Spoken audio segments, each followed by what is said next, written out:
Madame la Présidente, Monsieur le Ministre, Messieurs les rapporteurs, mes chers collègues, nous sommes à la fin d'un long processus commencé il y a plus d'un an et semé d'embûches. Ce processus a causé du tort à ces deux organismes et à ces agents. Nous devons mettre un terme à cela en nous prononçant sur le projet de fusion entre l'IRSN et l'ASN. En introduction, je souhaiterais revenir sur les différents événements qui ont entaché l'examen de ce texte. Certains, au sein de cet hémicycle, ont mis en place des techniques abjectes pour faire croire à nos concitoyens que certains votes seraient émaillés de fraude.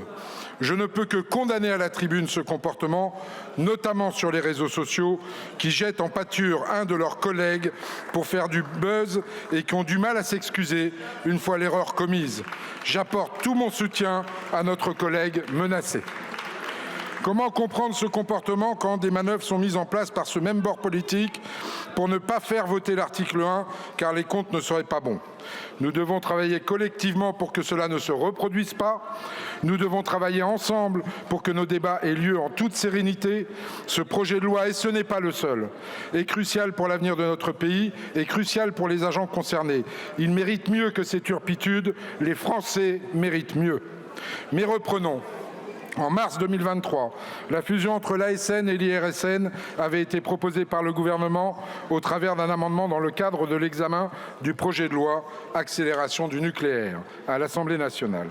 Nous étions défavorables à cette méthode et je m'étais personnellement impliqué pour le faire comprendre au gouvernement. Mais être opposé à la méthode ne veut pas dire que nous étions opposés à la fusion en elle-même.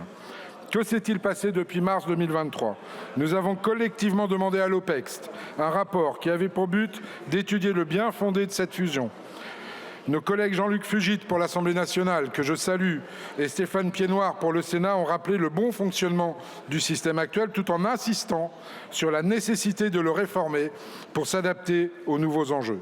Le rapport recommande de, je cite, regrouper les moyens humains et financiers actuellement alloués au contrôle, à l'expertise et à la recherche en sûreté nucléaire et en radioprotection afin que ceux-ci relèvent à l'avenir d'une structure unique et indépendante. Ce projet de loi reprend les propositions du rapport de l'OPEX, rapport parlementaire, je le rappelle.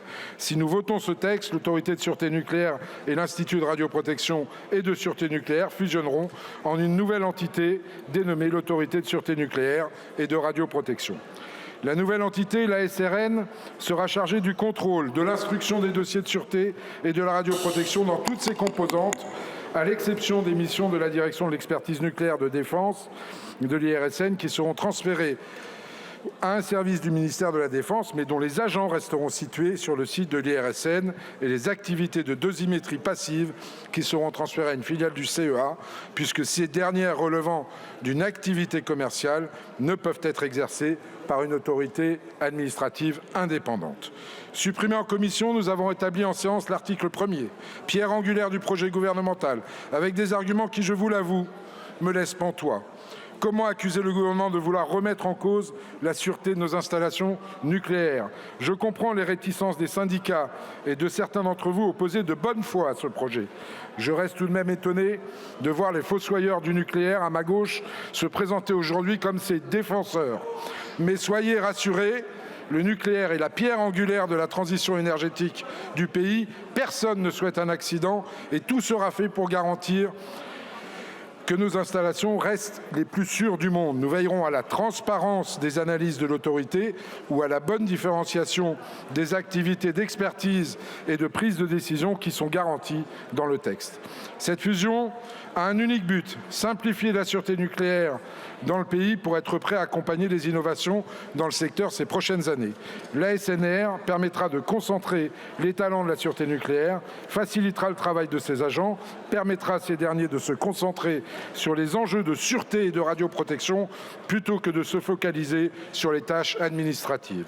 Alors soit, beaucoup soulignent que le système fonctionne déjà bien aujourd'hui. Mais nous pouvons faire mieux, nous devons faire mieux.